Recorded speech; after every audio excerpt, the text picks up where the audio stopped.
All of his co-workers were gone. What could it mean? Stanley decided to go to the meeting room. Perhaps he had simply missed a memo.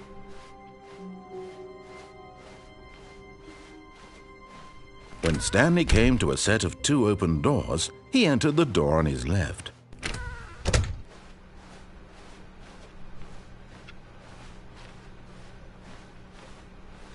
Yet there was not a single person here either. Feeling a wave of disbelief, Stanley decided to go up to his boss's office, hoping he might find an answer there. Coming to a staircase, Stanley walked upstairs to his boss's office.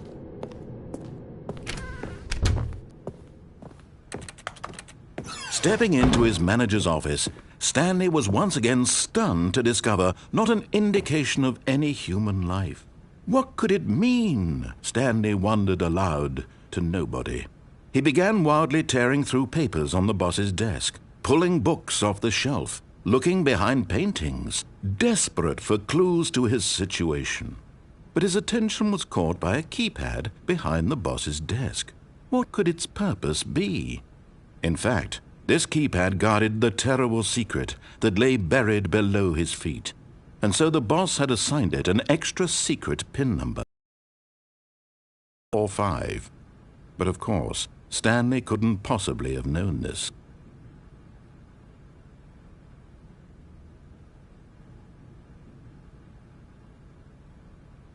Stanley just sat around twiddling his thumbs. Trying to input anything on the device was useless, since he could never possibly know that the combination was 2845.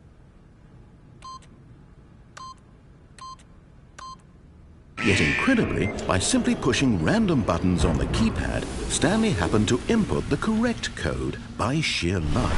Amazing! He stepped into the newly opened passageway.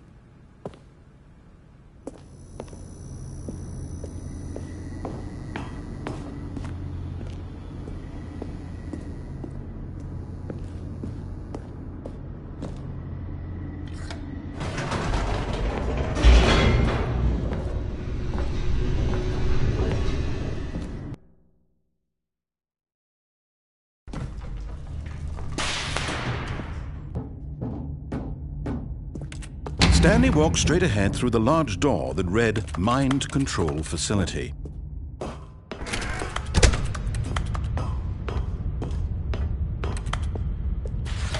The lights rose on an enormous room packed with television screens. What horrible secret did this place hold? Stanley thought to himself. Did he have the strength to find out?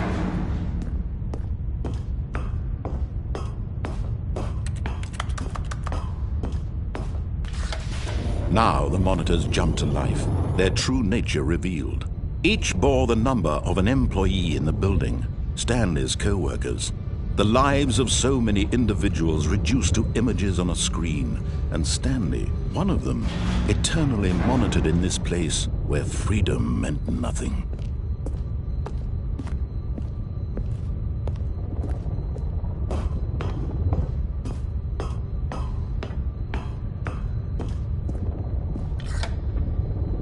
This mind control facility, it was too horrible to believe. It couldn't be true. Had Stanley really been under someone's control all this time? Was this the only reason he was happy with his boring job? That his emotions had been manipulated to accept it blindly? No, he refused to believe it. He couldn't accept it. His own life in someone else's control? Never! It was unthinkable, wasn't it? Was it even possible? Had he truly spent his entire life utterly blind to the world?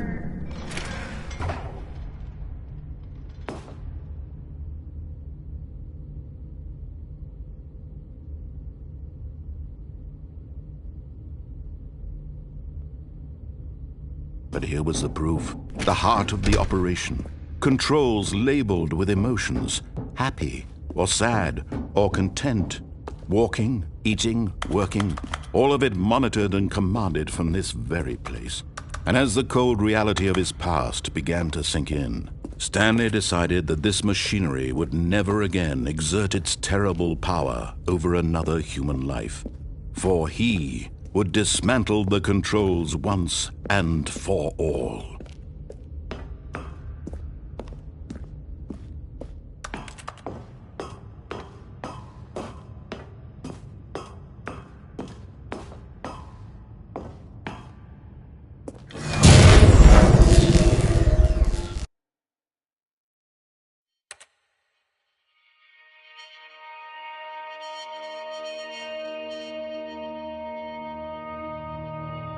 Blackness, and a rising chill of uncertainty.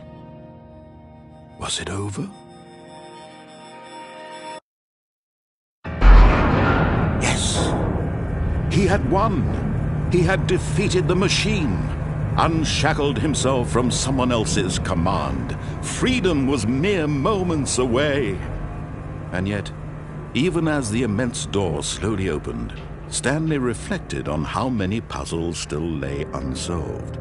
Where had his co-workers gone? How had he been freed from the machine's grasp? What other mysteries did this strange building hold? But as sunlight streamed into the chamber, he realized none of this mattered to him, for it was not knowledge or even power that he had been seeking, but happiness. Perhaps his goal had not been to understand, but to let go. No longer would anyone tell him where to go, what to do, or how to feel. Whatever life he lives, it will be his. And that was all he needed to know. It was perhaps the only thing worth knowing. Stanley stepped through the open door. Stanley felt the cool breeze upon his skin, the feeling of liberation, the immense possibility of the new path before him. This was exactly the way, right now, that things were meant to happen. And Stanley was happy.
All of his co-workers were gone. What could it mean? Stanley decided to go to the meeting room. Perhaps he had simply missed a memo. Stanley went around touching every little thing in the office, but it didn't make a single difference, nor did it advance the story in any way. When Stanley came to a set of 2 open doors, he entered the door on his left.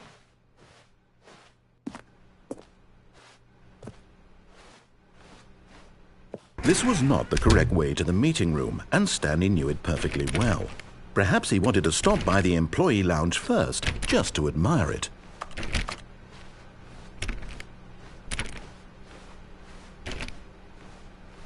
Wow, yes, this room. But eager to get back to business, Stanley took the first open door on his left.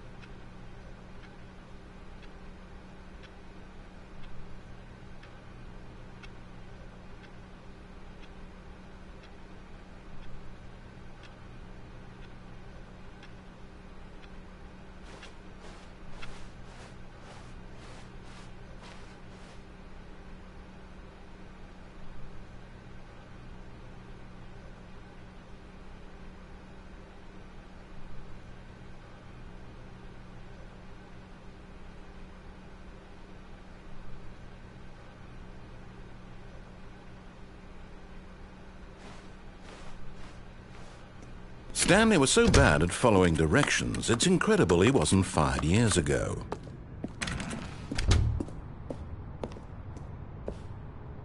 But in his eagerness to prove that he is in control of the story and no one gets to tell him what to do, Stanley leapt from the platform and plunged to his death.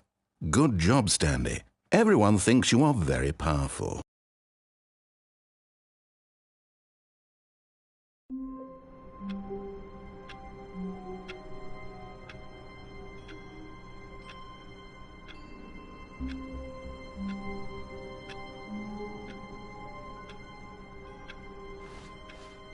All of his co-workers were gone.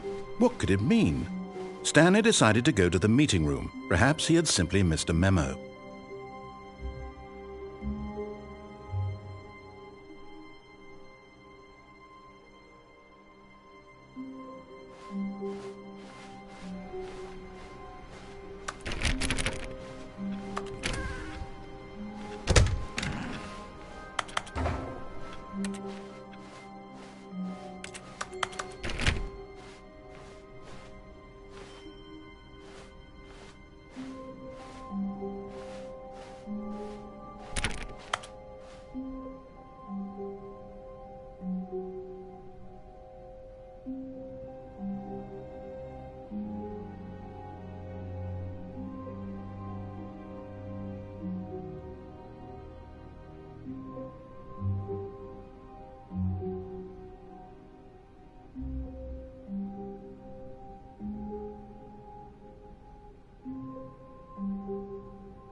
When Stanley came to a set of 2 open doors, he entered the door on his left.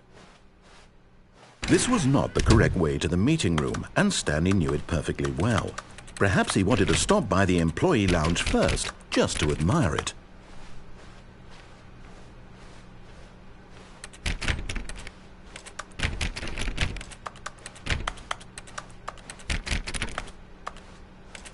The lounge was sublime, a work of art. What was it about this room? But eager to get back to business, Stanley took the first open door on his left. Stanley was so bad at following directions, it's incredible he wasn't fired years ago.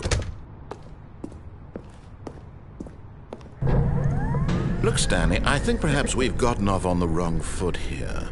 I'm not your enemy, really, I'm not. I realize that investing your trust in someone else can be difficult, but the fact is that the story has been about nothing but you all this time. There's someone you've been neglecting, Stanley. Someone you've forgotten about. Please, stop trying to make every decision. But in his eagerness to prove that he is in control of the story and no one